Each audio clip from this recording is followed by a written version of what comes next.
ஆண்டவராக இயேசு கிறிஸ்துவின் நாமத்தினாலே பிரியமான தேவனுடைய பிள்ளைகளே, இந்த நாளின் தலைப்பு நாம் பரிசுத்தவான்களும் அல்ல, நீதிமான்களும் அல்ல, பலம் உள்ளவர்களும் அல்ல, தேவனுக்கு முன்பாக ஒன்றுமில்லை. அதை குறித்து ரோமருக்கு எழுதின நிருபத்திலே 5ஆம் அதிகாரம் 6ஆம் வசனமும் 8ஆம் வசனமும் 10ஆம் வசனமும் இப்படியாக நமக்கு சொல்லப்பட்டிருக்கிறது. இதை நாம் சிறு வயது முதல் கேட்டிருக்கிறோம், பிரசங்கித்திருக்கிறோம், உணர்ந்திருக்கிறோம். திரும்பவும் அதை குறித்து அறியாமல் பாவம் செய்திருக்கிறோம்.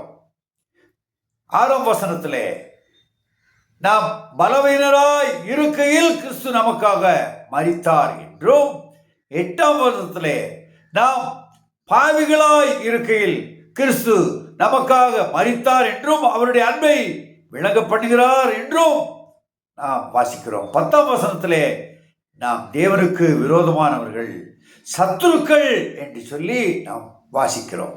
இப்படிப்பட்டவர்களாகிய நாம் தகுதியற்றவர்கள் இந்த உலகத்தில் வாழ, அந்த பரிசுத்த தேவனுக்கு முன்பாக நாம் வாழ்வதற்கு தகுதியே இல்லை. ஆனால் கல்வாரி சிலுவையிலே நமக்காக மரித்து நம்முடைய பாவங்களை சுமந்து தீர்த்து, நம்முடைய பலவீனங்களை சுமந்து தீர்த்து, நம்முடைய சத்துருக்கள் எல்லாவற்றையும் மன்னித்து, நம்முடைய பகை குணங்கள் எல்லாவற்றையும் மன்னித்து, நம்மோடு சிநேகமாக இருந்து நம்மை நேசிக்கிற அந்த ஆண்டவர் நம்மை எப்படிப்பட்ட மனிதனாக மாற்றிவிட்டார் என்பதை 1 கொரிந்தியர் 1ஆம் அதிகாரம் 30ஆம் வசனமும் 31ஆம் வசனத்தையும் நான் வாசிக்கிறேன்.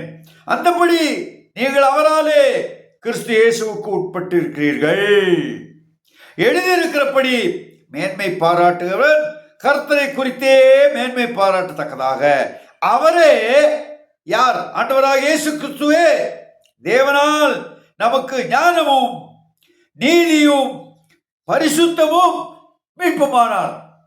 ஞானமாக அவர்தான், நீதியாக அவரே நமக்குள்ள இருக்கிறார், பரிசுத்தமாக அவரே நமக்குள்ளாக இருக்கிறார், மீட்பாக அவரே நமக்குள்ளாக இருக்கிறார். ஆகவே மேன்மை பாராட்ட ஒன்றுமில்லை. கர்த்தராக இயேசு கிறிஸ்துவை ஏற்றுக்கொண்ட நாம், மறுபிறப்பு அந்த அனுபவத்தை பெற்ற நாம் நீதிமான்கள் என்று தைரியமாக சொல்லலாம்.